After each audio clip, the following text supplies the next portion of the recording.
টিটিইডিসি নির্বাচনের ভোট গণনাকে সামনে রেখে কুমারঘাটে চূড়ান্ত প্রস্তুতি প্রশাসনের। ভোট গ্রহণ শেষে ইভিএম মেশিনগুলি কঠোর নিরাপত্তার মধ্যে স্ট্রং রুমে সংরক্ষিত রাখা হয়েছে এবং সেখান থেকে হবে গণনার কাজ।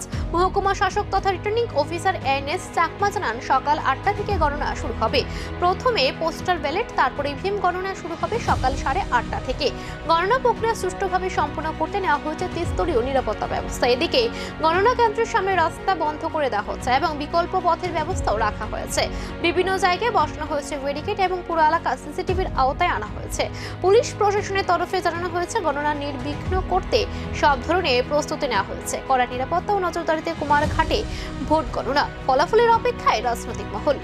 আগামীকালকে 8টা থেকে আমাদের দুটো ডিস্ট্রিক্ট কাউন্সিল কনস্টিটিউয়েন্সি, সেটা ধরুন 2 মাসমারা এবং 4 করমছড়া কেন্দ্রে আমাদের গণনা কেন্দ্র যেটা সিদ্ধান্ত হয়েছে কুমারঘাট গার্লস স্কুলে, এখানে হবে আগামীকাল 8টা থেকে যেহেতু আমাদের প্রথম পোস্টাল ব্যালট যেগুলো আছে আরও টেবিলে গণনা শুরু হবে, ওইটার আধা ঘন্টা পরে 8:30 থেকে ইভিএম মেশিনগুলো শুরু হবে।